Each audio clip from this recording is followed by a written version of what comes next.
Hello, everybody, and welcome back to Brewing with Jim. And from me too, and I'm Jim, and you're not. I'm not Jim. No. Never been. You are Joseph. I'm Joseph. I'm the co-host and question asker. We come into the studio every week, and we get questions from our audience, and we just try to provide insight, wisdom. How else would you put it, Jim? What do we do here? Well, we try to give some answers, but the thought has occurred to me, and this is a request of people from the audience who submit questions. If when you submit a question, you could say a little bit about who you are and why you're asking the question, and that will help us form an answer that is more directional to you. That is true. Yeah. Sometimes we get questions, and we kind of have to guess who is asking the question, and particularly I think having to do with like the age of the person. And so, well, we try to limit the segment to 20 minutes, and some of these questions would be a semester. That's right, in school. Yeah, to answer these. That is for sure. Fully, so that would help us a lot. Anyway, good day, everyone. Yeah, we're happy you're listening, Jim. We've got a question this morning. This one, the age of the question asker is probably safe to assume once you hear the question. The question is this: how much influence should my parents have over where I decide to go to college? It's a four big or five question. things just popped into my head. Okay, good. And as I say, we try to limit this to 20 minutes, and so we'll see how this goes. Sure. How much influence should my parents have over where? That's what you said, right? Yeah. Where, like what college to choose. Which college to choose. Maybe even to an extent, and for this is off the cuff, but in some cases, maybe this is a separate question in your opinion, but like what my major is or what job I should pursue as well. Goodness. Didn't we do an episode once on how to pick a college? I think we did. Yeah, way back in the day. Long time ago. That might have been a Grady so episode. Repeating now some of those thoughts wouldn't be a bad idea. Sure. The points that come to my head I'll present right now, and they're in no particular order of priority. They're just the way they showed up. First of all, your parents probably should have some influence on you on where you go to college. Financially, financially, who's going to pay for it? Yeah. And if your parents are paying for it, that doesn't mean they have wisdom about where you should go. It's true. But it does affect the intensity, maybe the power of the influence that they have. Just as a general axiom of life, you let your parents influence you. If you're home, you're not financially independent. That's right. And even if you are not at home and financially independent, they should still be an influence in your life. And that's assuming that your parents are good parents. There are some bad parents out there. Very much true. I'll put those over to one side and not talk about that. That's a whole different issue. But if your parents love you, if your parents are concerned about you, and they have ideas about where you should or should not go to college, listen to them. I would probably listen to them. Listen to them. That doesn't mean, like you said, that does not mean that they get to decide. Right. But in that, it may mean they get to decide. Well, they could be strong. We could talk about that. Yeah. And you're going here. Right. With me, it wasn't a problem because I lived in the town where the university was. Sure. Texas Tech University, and I lived in Lubbock. Yeah. And so there wasn't much thinking about where you're going to go. Yeah. The second thought that comes to my mind is this is going to wake up some people, and it's going to be controversial. But here we are. Why do you care where you go to college? What difference does it make? Yeah. There is a lot of talk about I need to get my kid into a good college, or I need myself to get into a good college. Yeah.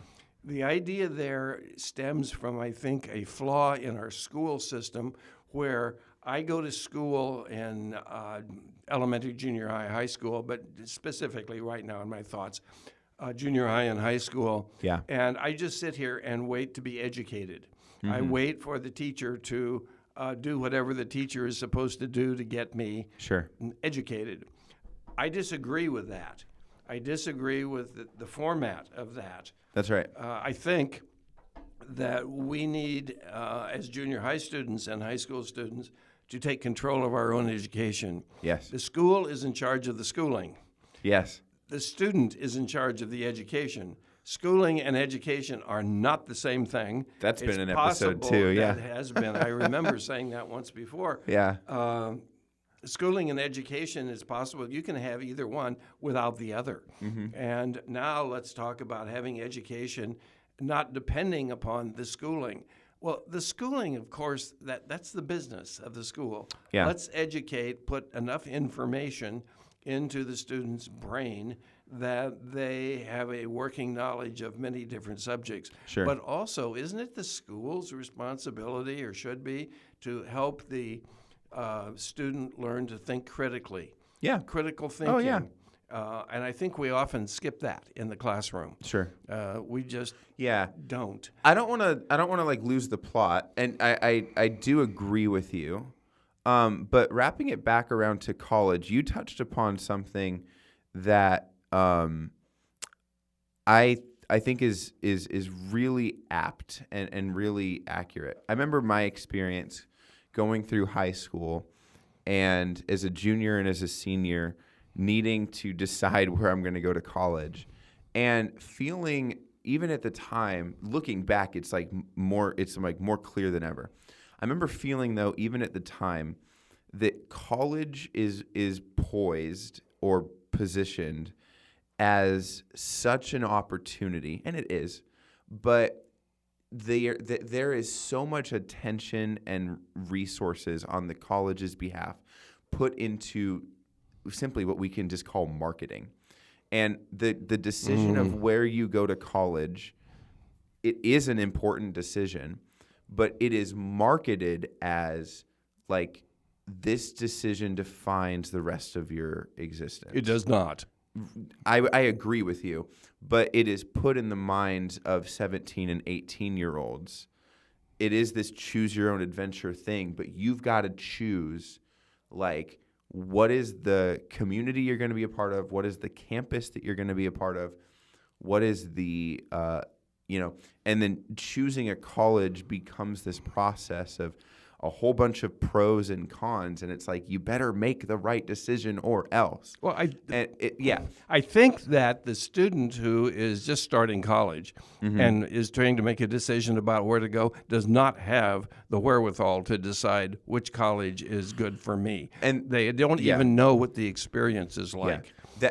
That is largely my point, to say that for an 18-year-old to be put in a position to make a decision that they understand defines the rest of their life is not only untrue, but it feels, when you put it that way, like bad.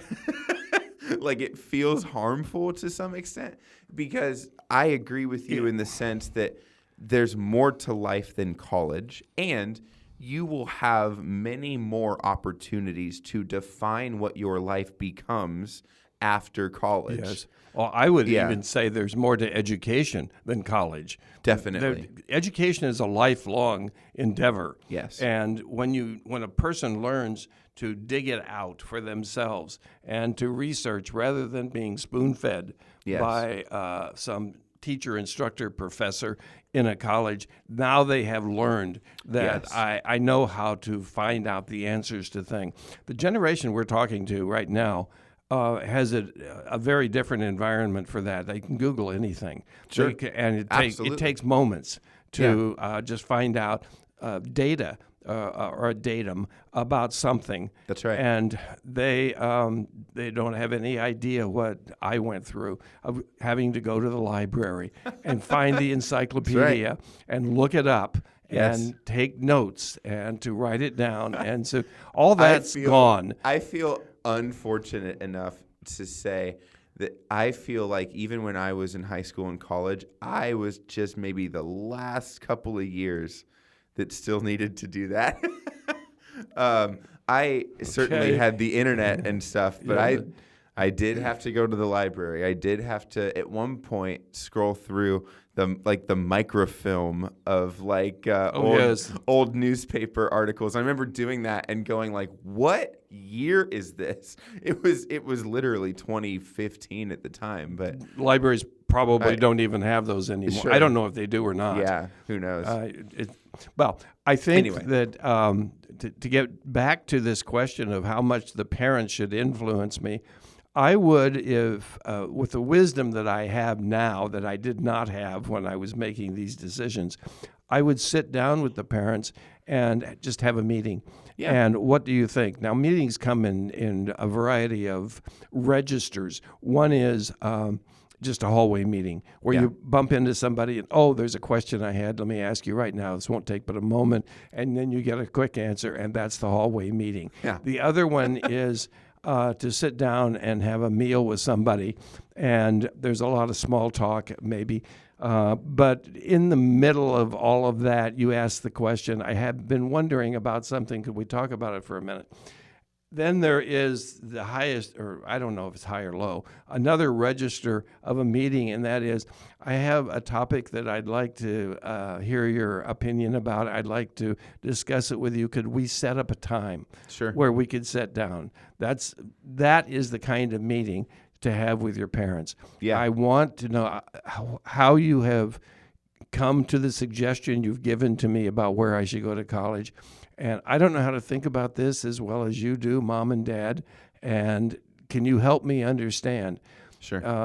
Is one college better than another? Do I really have to dig out my education, or can I be spoon-fed? Mm-hmm. Now, that's all for that. Yes, Have the meeting, have the conversation with the parents, rather than just you're going to Umpty-Ump University and that's the end of it, and then you feel resentful and walk away, and there's no communication. That's fatal. Yeah. All right. I, in addition, would think, because I am student-oriented as far as energy, investing energy in the education, this is your deal. I do that with my students. I figure it out, look it up, and I will help you after you do that understand my perspective on whatever it is you're wondering about or thinking about, or even the topics that I want to teach to you. Yeah. We have here at CVCS an idea that we want the students to come to class prepared. Mm-hmm. And that, in our mind, is you have looked at the lesson cold before we have even taught it, and try to figure out, what is this about? How do I think about this? And then you come to the classroom with some idea of where it is you want to go. That is part of college too. Yep. That's part of, or it should be. It can be. It can be. It depends on the instructors. Depends on the class. Depends on the track you're in. I mean, it depends on a lot of things.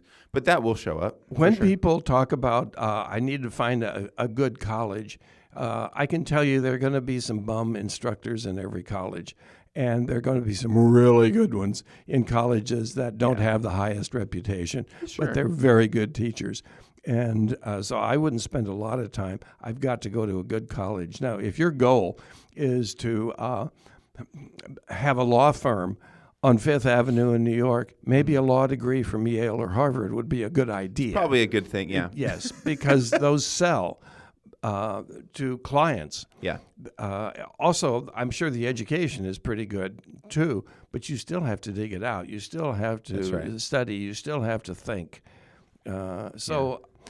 It comes right down to, how do I pick a college? When we talked about this before, and my conclusion was, what kind of weather do you like to live in? That's a big deal. You decide, because, and then whatever weather you like, find a college in that zone. On the topic of how to choose a college, which, again, to be transparent, was a previous topic, but this thought is just occurring to me, and I don't remember if we said this in that episode, but I would pay attention to what the campus culture feels like. Yes. And how the people that you interact with on that campus, including regular people, if you visit the campus, walk through the lounges, walk through the library, walk through the quads and the green spaces, and just witness how people are behaving and how they are talking to each other on a normal day, because that's going to tell you the culture of the school or some extent of it.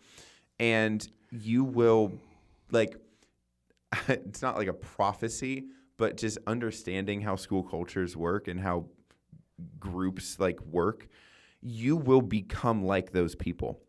You will become a person of that culture where you go to college. And if you get to a college and you witness people that you feel like you would want to be friends with or that you would want to be around, that feels more like a fit than if you're walking around going, this place is awkward, or this place feels like aggressive in some way. Like, you know what I mean? I think you're thinking in relationships mostly there. Yeah. There are different cultures in different states in the United States. I've been in all the states and I've lived in 7, and I can tell you the culture is very different, but that is to be distinguished from the morality. Morality is not the same as culture.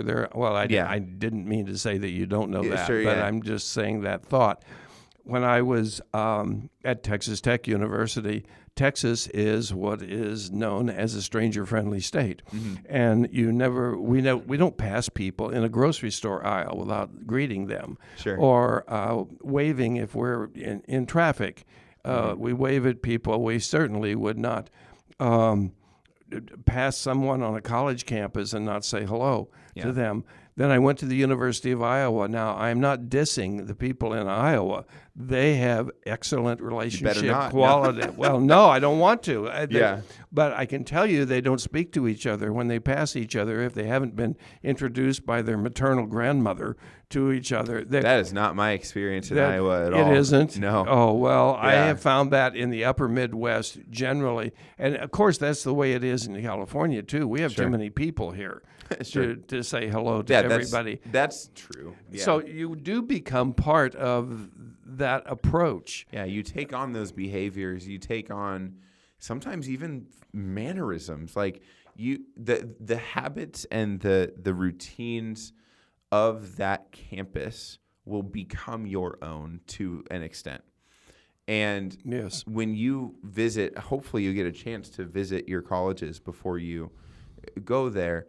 You should be able to pick up some sense of those things. If you know what you're looking for and you have it in your mind that this is what I want to see. Absolutely. That's what I'm saying for people to do. Have that on your radar. Right.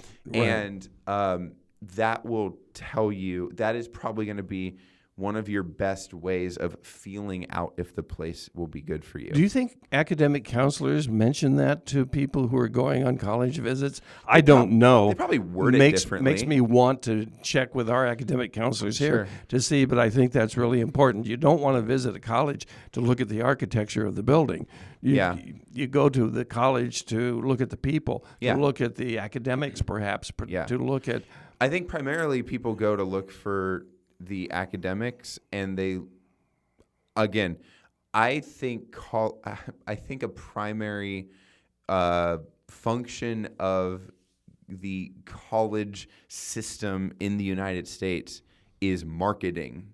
So when you go to a college, you might have a bulleted list of like things I want to see, but if you're getting put on a tour by a tour guide, by someone whose paycheck comes from that college, you are going to be on a slip and slide that you do not control the path of, and you're going to hear the top 50 reasons why this is the best college in the country. All of that, not all of it, a lot of that is going to be marketing jargon, and it may or may not be true, and it may or may not matter. What I'm saying is you should have an opportunity, break free of the tour guide at some point and just wander the campus. Yes. Just take it in, feel it out, and get a sense for yourself. Sit down in the library with somebody who's in there and ask them why did they choose this college. Yes, literally. And are they disappointed or satisfied that this is the college experience that they wanted to have? That would be tremendous. Yeah. Oh my gosh. That's my suggestion. Especially since you said how tremendous it is. Yeah.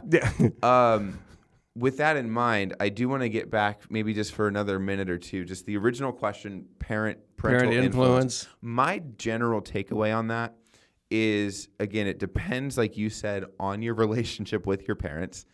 If your parents are generally helpful and loving and evidently they care for you, yes, I would give them the time to articulate an opinion if they have one. Oh, I'm big on that. I made that a point. Absolutely, Absolutely. Right?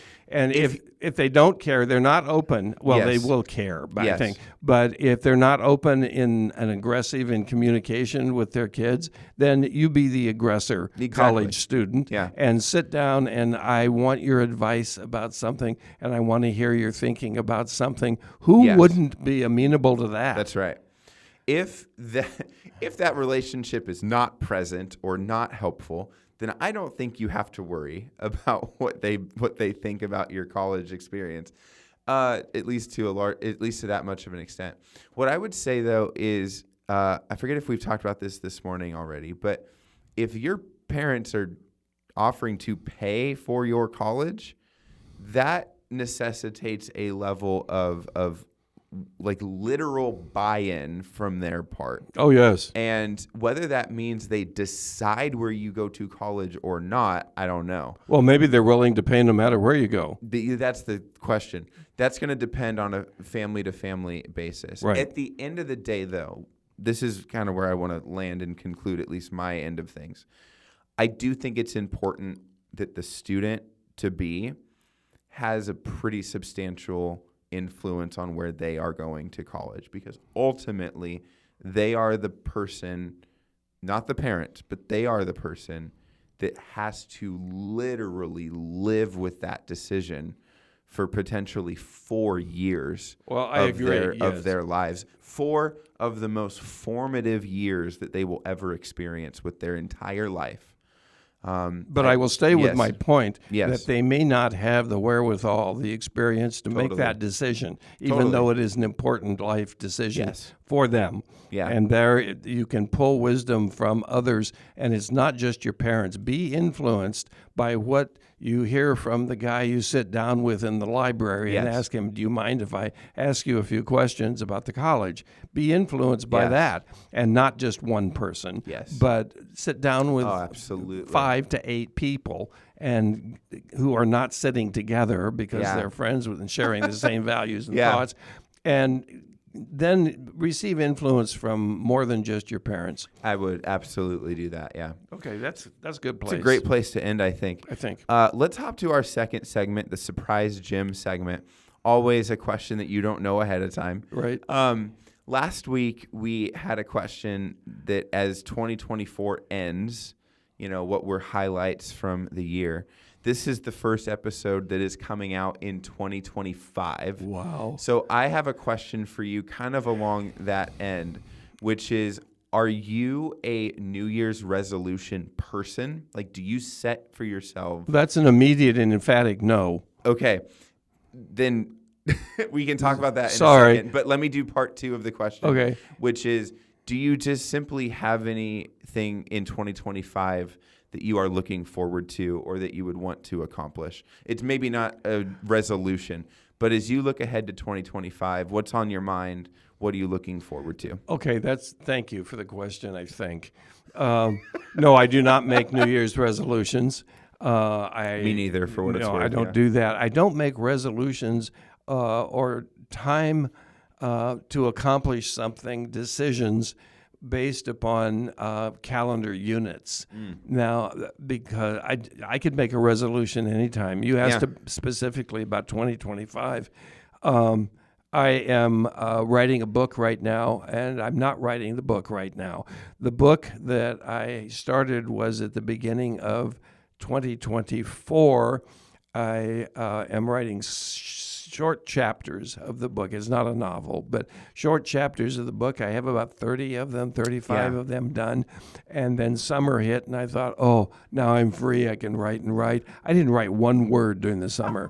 And now as we're recording this, we are pre-Thanksgiving in November as we record this, and I still haven't written a word. And I don't beat myself up for not having written the word, but I am disappointed in myself. Sure. What is it that is not getting me into this and starting again? That's 2025, but it's not the year 2025. It's just, I have time. Now it's time to do this. Let's get this thing done. Have you ever heard, by the way, if I can interject just on the book thing, have you ever heard, I believe it's Stephen King, who is incredibly prolific. I haven't read any of his books, but I just know he puts out books all the time. He does. He writes so much. I've heard him say like a tip that he has for writers that want to write. And he says his goal is that every single day he has to write at least one word. Not a page, not 10 pages. He goes, my goal is today I need to write one word in my book. Well, and the point of that is to make it such a preposterously simple goal that it keeps your mind in it. I have done that myself. I have talked to, and more than that, talking, but have read professional authors who make their living with prolific product output coming all the time. Many will get up at a particular time because it's a work day for them. Mm-hmm. And then they have breakfast, or they have some routine in the morning, I think is probably to get rid of the groggies. Sure. And then they go into their specific place where they write, and I am going to be here, write or not, but focused on writing until 1 o'clock in the afternoon, and then I'm done for the day. Yeah. Well, that kind of routine, I could fit right into that. Yes. But I can't do that because I have a full-time job here. That's right. And a bunch of other things going on. Yeah, no, absolutely. And I don't have any time pressure or money pressure to get this book done. And I'm the you victim don't have a of publisher breathing down your neck. I do not. Yeah. So that's... maybe you should. I need a routine. Well, send one my way. Okay. Yeah, somebody who has a good publishing reputation and a nice boot to kick me in the butt to get me going all the time. Okay, very good. That's what I'll bring my boots on Monday. You have okay. I'll bring my part on Monday too. If I haven't worked it off. Sure. Yes. So there's, I don't know if that answers that question or not. Certainly it does. No, I don't make, I don't set goals in time to complete the goals by some calendar month or a holiday, or certainly not New Year's resolutions. No. New Year's is not one of my favorite holidays. As a matter of fact, it's close to being the least favorite. Sure. Very good. Thank you for answering that, and I think that wraps up another episode for us. So, okay, good. Let's sign off and let's give our audience some information on how they can contact us. We, to the audience, we have an email address. That's just the best way of getting in contact with us. We have an email address that is set up that is brewingwithjim@gmail.com.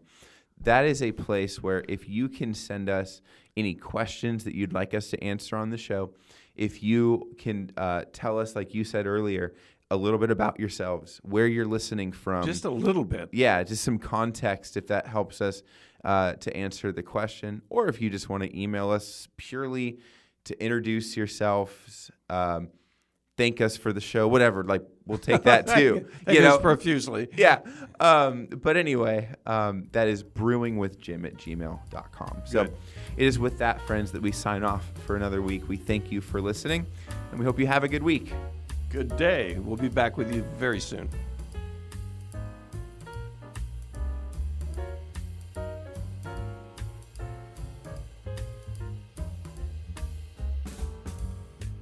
The topics that are covered and the answers that are offered during episodes of Brewing with Jim are designed to mine the wisdom attained from a life of pastoral ministry and care. They do not constitute professional or clinical training or expertise in the areas of counseling or mental health. CVCS and its podcast network want to provide a platform for the discipleship of our community. Brewing with Jim is our attempt to foster that environment in a format that is accessible for everyone to participate in. The views, thoughts, and opinions expressed during the show are the speaker's own, and they may or may not represent the views, thoughts, or opinions of Capistrano Valley Christian Schools or its faculty. The material and information presented here is for general information purposes only. This episode has been a production of the Capistrano Valley Christian Schools Podcast Network. Capistrano Valley Christian Schools is a Christian JK through 12 school in San Juan Capistrano, California. Be sure to check out, subscribe to, and leave a review of this show and the other shows on our network on your podcast player of choice. Doing so supports the school community in a multitude of ways. For more information about the CVCS Podcast Network or any of our other shows, check out cvcs.org or email podcasts@cvcs.org. On behalf of the whole network, this is Mr. Jasper saying thank you again for listening and stay tuned for more.